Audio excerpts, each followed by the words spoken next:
Hello hello hello hello hello hello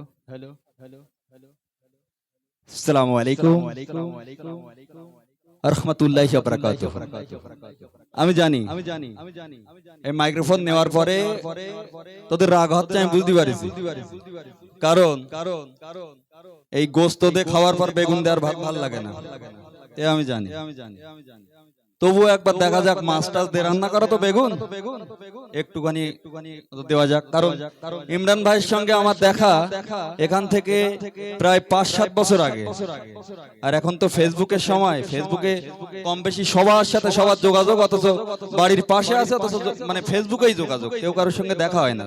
তো যাই হোক, ইমরান ভাইকে আমার হৃদয়ের স্থল থেকে অনেক ভালোবাসা। কারণ তিনি আমার এখান থেকে দেখেই চিনতে পেরেছে যে রামনগর হাড়োয়ায় একদিন বাংলাদেশের রকুনুজ্জামানের সাথে আমরা তিনজন এক স্টেজে ছিলাম। তো সেই ভাইজানের নিয়ে একটি গজল আমি লিখেছিলাম, সেই গজলটি আমি পরিবেশন করছি, খুব ভালো লাগবে। ইমরান ভাইয়ের গজল গুলো শুনছে কত মুসলমান, গজল শুনে হয়েছে তারা ভাইজানের মেহমান। কি তকবীর হবে একটু? ইমরান ভাইয়ের গজল গুলো শুনছে কত মুসলমান, গজল শুনে হয়েছে তারা ভাইজানের মেহমান। ইমরান ভাইয়ের এই প্রতিভা আল্লাহ পাকের বড় দান। ছোট বড় মেহফিলেতে ভাইয়ের গজল ছাড়া চলে না। নেই কেউ এমন বাচ্চা বুড়ো, নেই কেউ এমন বাচ্চা বুড়ো ইমরান ভাইকে চেনে না। কি ঠিক আছে তো? ইমরানকে সবাই চেনে না? ছোট বড় মেহফিলেতে ভাইয়ের গজল ছাড়া চলে না। নেই কেউ এমন বাচ্চা বুড়ো ইমরান ভাইকে চেনে না। আর সবার মুখে মুখে শোনো,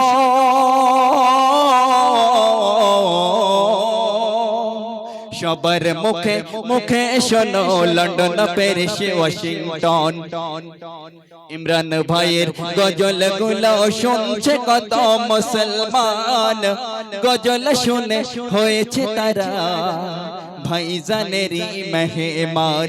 ইমরান ভাইয়ের এই প্রতিভা আল্লাহ পাকের বড় দান। শেষ সন্দেশ আমি লিখেছিলাম, সাইফুল্লাহ নামটি আমার বলছি কি যে শোনো না, হৃদয়ে মাঝে রেখে দিও ইমরান ভাইকে ভুলো না। সাইফুল্লাহ নামটি আমার বলছি কি যে শোনো না, হৃদয়ে মাঝে রেখে দিও, হৃদয়ে মাঝে রেখে দিও ইমরান ভাইকে ভুলো না। আর মনের ভিতর ছবি এঁকে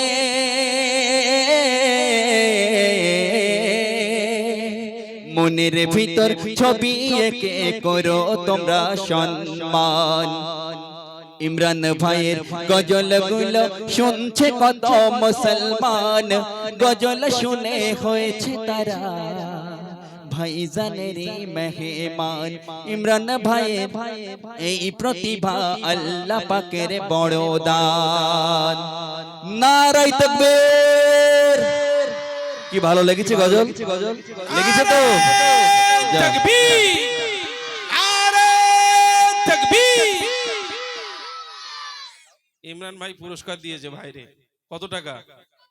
200। বেশ গান্ধী হাসছে, বেশ ভালোই হাসছে। দেখো গান্ধী হু করে হাসছে কেন বলো তো? 200 টাকার লোট যেহেতু। আমার ভাইয়ের গজল শুনে ইমরান ভাই 200 টাকা পুরস্কৃত করেছে আমার ভাইকে। জোরে তাকবীর হবে, নারায়ে তাকবীর। ঠিক আছে, তাহলে অনেক দিন আগে, আমি এমনিতে একটু মন মানসিকতা ভালো ছিল না, আমি কদিন একটু টেনশনে ছিলাম, তার কারণে আমি এবার আর কমিটি নিয়ে কোনো গজল লিখতে পারিনি। তো পুরনো একটি গজল সবাই জানে, সেই গজলটি আমি কমিটির সেই গজল পুরনো, একদম পুরনো সেই গজলটা আমি একটু দুই এক কলি গেয়ে শোনাচ্ছি। তারপরে কারণ ইমরান ভাইয়ের কাছ থেকে যদি আমরা গজল না শুনি আমাদের পুরো লস হয়ে যাবে, কারণ ওনাকে আমরা টাকা দিয়ে নিয়ে এসেছি, তাই তো একটা হাদিয়া দিতে হবে তানাকে, আমাদের পুরো লস হয়ে যাবে। আমি কালকে সারা দিন গজল বলতে পারবো। যাই হোক, একটা ছোট্ট আরেকটি গজল। পূর্ণিমার ওই চাঁদের মতো এই ফুটান্ত গোলাপ ফুটেছে রে ভাই, পূর্ণিমার ওই চাঁদের মতো এই ফুটান্ত গোলাপ ফুটেছে রে ভাই। রাঘব কাটি গ্রামবাসী ভাই, এই ফুটান্ত গোলাপের তুলনা যে নাই। রাঘব কাটি গ্রামবাসী ভাই, এই ফুটান্ত গোলাপের তুলনা যে নাই। ওই পূর্ণিমার ওই চাঁদের মতো এই ফুটান্ত গোলাপ ফুটেছে রে ভাই। আমানতু বিল্লাহ। তো আসুন সেই আমরা ইমরান ভাইয়ের মুখ থেকে সুন্দর সুন্দর নাতিয়া কালাম আমরা শুনবো। মাশাআল্লাহ, শুনলেন খুব সুন্দর কালাম আমার ভাইয়ের মুখ থেকে, কণ্ঠ খুব ভালো, খুব ভালো লাগলো। দেখেন আমরা অনেকে